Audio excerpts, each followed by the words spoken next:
beautiful, absolutely gorgeous. I just shot that video. The video you're about to see, I just shot it. I'm proud of it. Maybe you will be too.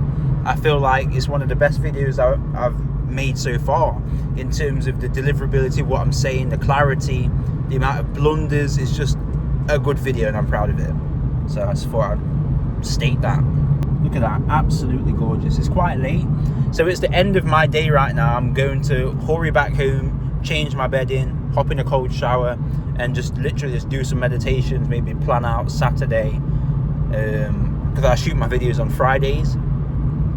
And so yeah, I'm just gonna plan out my day and just relax now, turn on the red lights and just chill. So yeah, enjoy the video. I hope you watch it all the way. You don't have to watch it all the way, it's a long video. Maybe you don't relate to anything of what I'm saying yet, so just take what you can, take it with a grain of salt, maybe take a couple minutes here and there, try to finish it. I'd say it's beneficial to most people, but ultimately it's your life, it's up to you. I can't sit here and judge. So yeah, enjoy it if you do watch all the way, and thank you for your time. I do appreciate it in this completely saturated content coming out every second, short form content, long form content, clickbait titles, all the different things you could be placing your attention on right now, and you're placing it on my video, which is absolutely insane. And I do appreciate your attention, and hopefully I haven't squandered it and wasted your time. So I do appreciate you. I'm taking inspiration from my first video with this video, except this time round the setup's a little bit different. So in the first one, if you haven't watched it, it was basically positioned like this, but I was using my iPhone camera, and I didn't even have a tripod or like a car mount like I do now, which I can just suction cup onto the window. I had a Joby Gorilla Pod, but it was like porched up really funny, and I was using the car lights for lighting because it was nighttime. It was like on my day off from work, right? Versus now I've quit my job and I've decided to go all in on this thing. And in this video, essentially, I just want to talk about the idea of it being lonely at the top, which is just one of them blanket statements, which for some reason people just take and run with. I don't know why that is. It's like 27 degrees today, so I was like, okay, boomer. Is it really lonely at the top? Let's think about it, because like I said, it's just one of them blanket statements which, people just take and run with. Oh, it's lonely at the top, therefore I am never going to get rich. I'm sorry for even saying that, subconscious mind, but I'm just trying to prove a point of how crazy that sounds. The thing about blanket statements like that, let me give you a little bit of context about myself first. And so I've always been a bit of a weird guy, right? So growing up, I just always felt different. There's nothing wrong with that. I think the only thing what could possibly be wrong with that is your feeling that you're not okay with that, that truth, that ism. So, nothing is right or wrong, nothing is good or bad, it's just how we feel towards it. And so when I was growing up, I didn't feel good about the fact that I was always alone and I had imaginary friends and I just always felt like an inch away from everyone. My justification for that loneliness and that isolation changed a lot over my life. Sometimes I thought I wasn't good enough. Sometimes I thought I was a weirdo. Sometimes I thought, I just didn't fit in. Sometimes I thought it was because I was the only black guy. Because, at primary school, secondary school, nursery, growing up in a suburban area, I'm not quite sure why my parents thought it was a good idea. But yeah, growing up in a suburban area back in the early 2000s, it's a guarantee that you're going to be the only black guy there. And so that was my fate. There wasn't really any, Oriental. There was nothing. It was just black, white. A lot of the times I used to go back to that justification that was the reason why I was lonely, I've always been kind of different. A couple of the nuances as well. I've always been extremely narcissistic, especially when I was younger. I can't even say some of the things. Maybe I'll say it later, but I'm not going to say some of the things, some of the tendencies and the things that I did and thought was okay back in the day. I'm not even going to mention it because some of them are actually crazy. But I will give you one. And it was this idea that I was a part of a friend group, or whatever you want to call it, right? And one of my tendencies was to ostracize, like there was a group of like 4 of us. And my tendency, what I thought was okay, was to ostracize certain friends from the group. Like completely banish them and have the rest of my friends turn against them because I felt like they disrespected me. And I thought that was okay, and that, it's kind of weird. And even though I wasn't doing things like that when I was 16, 15, I still thought it was okay to have this huge sense of self, and that if anybody breached that sense of self, like, it would cause this rage inside of me, if you like. It's a weird one. I remember affirming to myself, I remember literally being like 8 years old and affirming to myself when nobody's listening, like, under my breath, like, I'm the best. Nobody's as good as me. I'm the best. I'm better than everybody else. I was telling myself that.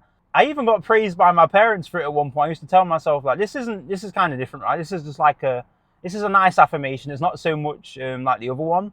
It's not as contemptuous. I used to tell myself I'm fit, strong, handsome, and healthy. And I used to get praised for that. So I don't know. And also growing up, I was told I was like the golden child, that I'm super talented and I don't have to try for anything, which probably fed into my humongous ego. I still have that ego now. I just have a level of awareness to where I don't think it could control me like how it used to, if you know what I mean. And so I'm giving you a little bit of context about myself, because what I want to do now is transition to this concept from a book I was reading the other day called Surrounded by Idiots by Thomas Erickson. And obviously that kind of title is going to speak to somebody like me who's always grown up feeling like they're just better than everybody else. I'm not saying that's right or wrong, that's just the truth, right? And essentially what he's saying is there's 4 different types of personalities. You've got red personality, you've got yellow personality, you've got green personality, and you've got blue personality. And I'm going to give a little summary of each one, right? So green personality is basically like the masses, right? They kind of tiptoe through life, if you like. They're a little bit more on the passive side when it comes to life. They have a lower self-esteem. They tend to see things a little bit more cynically. So, like the mastermind, the kind of person who watches the news or whatever else. These guys are people orientated, so they are friendly. They do have a group of friends. Sometimes they can struggle to be alone. They have a lower self-esteem. They don't really see much for themselves, which is just a generalization, right? That's a green personality type. They don't really have any bold personality traits, any bold character traits. They don't have a big ego. They kind of just balance. It's just neutral, right? And so if you know any neutral friends or there's people around you who are kind of neutral, chances are they're green. Yellow personality, essentially, that guy or that girl who just, don't get me wrong, they're like the life of the party wherever they are. They've got impeccable social skills. They're charming. Everybody loves them when they're around. They've got interesting stories. Their life seems to be a movie. They love to talk, but that's the issue. They don't stop talking. Like, you can't get a word through to them. It seems like anything you tell them, they just don't listen. They just kind of got their own story in their mind, and they're just reinforcing that internally and externally. And you can't tell them they're wrong. They've kind of just got this sense of self, this ego that is indomitable, right? Like, you can't tell them anything. If you know anybody like that, chances are they are yellow personality. And so blue personality is, that person in the back of the room is quiet, is silent. They never say anything, they never speak. My brother's like this, right? But when they do speak, you respect what they say, right? When they do speak, you listen. They commit to things and they do it. They do the job and they do it well. And they've got an excellent eye for detail. And anytime they do anything, it's very well considered. So anytime they present you with facts, you listen, because they've gone through leaps and bounds to get that information. And they're very thorough with whatever it is they do. And they're very systematical. Their output is kind of slow. That is the blue personality type. So we've explained blue, yellow, and green. And so the red personality type, I've saved the best till last. That is the kind of person who is the type A personality. The person who just dives into things. They've got, insurmountable willpower. They're very impatient. They're very headstrong. They kind of feel like everybody else around them is like, slightly beneath them, a little bit half-witted, They just feel like everybody around them is just like, they're not on the same page, not on the same wavelength. I feel like the whole idea of the book Surrounded by Idiots is to target that red personality type when it comes to reading, obviously, right? And so that's the red personality type. So if you know anybody who's just it's not that they don't listen, it's just that what they know is better than what you know. And, they're always moving towards something. They're restless, they're ADD, and they're moving fast. And it seems like they're constantly changing their mind. That is the red personality type. And, red personality type and blue personality type aren't really people orientated. They're more so task orientated. And then yellow personality type and green personality type are the more social kind of, the extroverted people, which is just generalizations, right? But you can kind of, if you go about your life now, or if you go and read the book and get a little bit more detail and context on what I've just explained for you, and you go about your life, you can kind of predict what kind of personality types people are. It's hilarious, right? With that being said, if we take even just that generalization of there being 4 personality types, not to even go into all the different nuances and maybe mental health things and the different tendencies, what you can develop growing up throughout your life, and all the different interpretations and stories. If we just take those 4 blanket personality types and we take that blanket statement of it's lonely at the top, and then we try and apply it to 4 completely different type of people who are completely motivated by different types of things, can you see how it doesn't actually make any sense? And that's the thing about blanket statements and, blanket truths and absolutes, right? People kind of like to steer towards these because it prevents them from thinking. People will do anything not to think. If you don't think it's true, why do people drink alcohol? Why do people smoke weed? Why do people watch TV? Why are these the most common things in society? Because it prevents the human from thinking. People will do anything to shrink and reduce the amount that they need to think. What do you think religion is? Religion is, not to be rude, I'm not judging any religion, but for the most part, religion is this idea that I don't want to make all the decisions for my life. I just want to pass that on to a higher power so he can take care of me. That's what religion is in a nutshell. And so, not to go on some kind of topic, but the idea of loneliness and it being lonely at the top, it depends, right? If you've got a huge ego, and, in fact, no, I'm going to go back a little bit. People always say that money doesn't change you, it amplifies who you are. I feel like money also amplifies the people around you. So if you're poor right now and you have poor friends, and then you take that situation and, you reveal the truth to it, meaning you get rich and your friends stay poor, maybe their true character is going to show now. That being, the envy, what was in one of your friends, and the spite and the tendency to talk negatively behind your back. Maybe these things were already there, but now because you've revealed that, you've taken away the blanket which was masking everything, you can actually see the truth for what it is. The only way I can agree with it being lonely at the top is if we're talking about that purgatory period, that transition period of going from poor to rich. That transition can be kind of lonely. Like, for example, me right now, to go a little bit back before I even get into that point, even at work, like when I was at work, it felt kind of lonely. Like I was surrounded by all these different people, but I couldn't really relate to anybody at that workplace. Like, our mindsets were completely different. Our worldviews were completely different. It's like I had this idea for myself, I'm going to figure things out eventually. And then these people around me are just kind of okay with making £400 a week, £500 a week. I asked some people, are you doing overtime this week? They're like, oh no, we're fine. Everything's paid for. We don't need any more money. And this guy is like married with 3 children, a wife, a house, a mortgage, and car payments and different outgoings. He's got his TV financed, and he's saying he's fine on £400 a week. So you can imagine how I felt quite lonely, and even a little bit, to be truthful, contemptuous when it came to the people around me at my workplace. It being lonely at the top, I feel like for me personally, it's lonely with how I am right now. Like I'm not a people-orientated person, right? I'm very much so an introvert, so I've never really fussed for attention. Like even right now, like I live with my girlfriend, right? But for the most part, I just want to be alone. I hope she don't see this. But speaking the truth and in the light of truth, for the most part, I just want to be alone. Like I've made a vow to myself to try and read. I'm not reading a book a day right now. Like I'm reading a book Influenced by Robert Cialdini right now, which is a psychology book. And it's taken me like 4 days to read it so far because it's like 500 pages long, right? It's taken quite a while to read it. And so I'm trying to get through like 3 books a week. What I'm trying to say is there's so many different things I'm doing right now. The last thing on my mind is spending time with people around me who don't even adopt the same mindset as me. Like I always find myself in these conversations where I'm saying things, but I'm not actually interested in what it is they have to say, not to be rude, right? So like when people are, all the different things what people do, they're gossiping about other people, they're talking about all the dissatisfactions with life, they're talking about all the negative things what have happened in the day, all the complaints, the back pain, all this different shit what people talk about. And it's just the last thing I want to hear, right? Because in my head, I've got these different mental models what I'm trying to develop. I'm reading these different books. I'm learning about different frameworks and concepts. I'm learning about different sales tactics. I'm doing my SMMA. I'm doing my outreach. I'm talking to potential clients. I'm doing all these different things. And then on top of that, I'm holding the idea on my vision boards. I'm holding the idea of moving to Dubai, flying first class, not paying taxes, you know, getting mirror drying, Invisalign, working on my body, getting a stylist, improving my style, you know, taking my business and outsourcing things and systematizing the whole process, hiring people, hiring closers, and salespeople for my team. I'm thinking about hiring operations managers and just really building an organization and taking things to the next level. And, you know, how I'm going to spend my time, what apartment I'm going to buy in Dubai.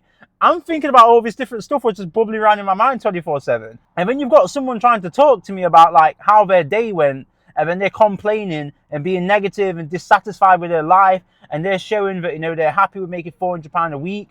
Or worse than that, they're trying to tell me how I should live my life. They're telling me that I need to respond more in my messages, and, you know, I need to respond to text, and how I need to live. Like the other day I went to my nana's, right? And she's asking me if I'm Christian and just asking me about all these different questions, you know. She's shocked that I quit my job. And when I mentioned, probably a mistake of mine, right, but I started my own business, it's like I can read on her face this sense of fear. And it's like, because I'm hypersensitive, because I have ADHD, right? And I'm seeing that fear in her face. It's like subconsciously part of me is picking up on that fear. So even from that interaction with my my nana and my cousin, even from that interaction for a couple of hours, right, that like screwed me for days. Like I had all these negative thoughts of my old paradigm coming back, and old thoughts of like, you know, past failures, and there's different things in my mind. And should I become a Christian? Should I get married? And am I living my life right? All these different doubts swirling around in my mind just from that interaction of, you know, hanging around with people who aren't on the same wavelength with me. So as you can imagine, I don't really want to be around anyone right now. I just want to, you know, transcend and just tumble into my new lifestyle, because I think I can relate a lot more to people like, you know, Charlie Morgan, Iman Gadzi, Eric Cavallars, Thomas Gonnett. I can relate a lot more to people like that who have gone through that same purgatory period I have, and they've come out on the other side, and they've got the same character traits as me, like indomitable willpower, and they've got the similar kind of worldview. They're moving towards big goals. They've got different ideas swirling around in their mind. As you can imagine, I'd rather be around people like that as opposed to people who are just gossiping about the news and talking about COVID masks. Like, so going back to that blanket statement, is it lonely at the top? I don't think so, but also it's subjective. If you're like me, sorry, not to keep making it about me, I feel very self-important right now. If you're anything like me, and, you know, you've kind of made a vow to yourself to figure out this whole money thing, and so, you know, everything in your life right now is kind of just this idea that you don't really relate to. If anything, it's lonely at the bottom. It's not lonely at the top, where all the people who have come out triumphant and who have won and who have figured it out, and, you know, who read books in their leisure time, and they don't go out to drink, and, you know, they don't listen to music mindfully and struggle to get through the day. So if anything, it's lonely at the bottom, but it also depends on what your character is, what your worldview is, and where you see yourself and what your self-image is. You know what I mean? So hell no, it's not lonely at the top. I think it's going to be pretty freaking cool at the top. And then there's this idea that like people are superficial and fake at the top, and people aren't really relationship orientated. That's also couldn't be further from the truth. Like, business is an accurate saying. Like, yeah, there isn't really much emotion in it. And most business people, from my limited awareness, are type A's and red personalities, and people who aren't really people orientated. But don't get me twisted, there is a lot of extroverted people orientated people who are successful. I mean, Oprah is a people orientated person, and that might be an extreme because she's literally a billionaire, right? There is relation up at the top, don't get it twisted. And if you're an extrovert, you're always kind of going to find people to be around anyway. And so as you read different stories from different people who have become successful, you'll find people who you relate to, and you can, you know, hold that as a picture in your mind as who you want to become friends with, you know, when you figure things out financially. I think the people who are at the top, more than anything, they want other people to get to the top, so they have more people to hang out with and share ideas and bounce ideas with and work on projects with. So I don't think it's lonely at the top. I think it's lonely at the bottom. Like right now, like I said, with all the different projects I'm trying to work through, and then I've got people in my ear talking about different ideas that I can't even fake to care about. Like, I just don't, like, something about me is what you see is what you get, to an extent. Like, when we're comfortable together, I'm a very good fronter when it comes to social situations. Like, I'm very good at masking. I think that's the autism in me. I think I have quite a lot of autism. So social masking is something I've just done all my life, mixed with the fact that I'm the only black person in a white area. Even now, it's just masking is part of my identity, right? When we spent enough time together to where that mask is removed, then you'll see that like what you see with me is really just what you get. Like if I don't care, it's going to be very hard for me to fake it, and you're going to be able to tell it in my tonalities. Yeah, I don't think it's lonely at the top. It just depends on your level of awareness. Like maybe if I was less aware than what I am now, I would think it's lonely at the top of, and I'd go with a blanket statement just so I don't have to think too much about the statement. But now I've got all these different mental models in my head, these different concepts and frameworks, like the idea of the 4 personality types from Thomas Erickson. He got it from somebody else, by the way. No thoughts are really origin, they're just kind of regurgitated from other people. I don't think it's lonely at the top. I actually see myself in a lot of the people who are at the top. So like, for example, when Steve Jobs was around, someone who has indomitable will, who has ideas, but just compared to everybody else, it just doesn't seem realistic. I'm the same as Elon Musk. I've got these big ideas in my head, and I've got this indomitable willpower when it comes to just figuring things out. So, Elon Musk, Steve Jobs, I can't really quote. I assume the same as Henry Ford. I'm yet to read his autobiography. I haven't read enough, as you can tell. I'm not well read enough. I've read about 60 books this year so far, but I've got a book list in my book at home, and there's literally like 100 books in there, but it pisses me off that I haven't read them yet. There's books it irritates me that there's not enough time in the day, and that I'm not disciplined enough with my time right now to go and read those books, because I know they're going to change my life, and I still haven't read them yet. Autobiographies of Henry Ford, learning about the Toyota factories, just different eras in business, finance, game theory, microeconomics, business. I just haven't read enough goddamn books. And so I feel really dumb. But no, it's not lonely at the top. It's lonely at the bottom.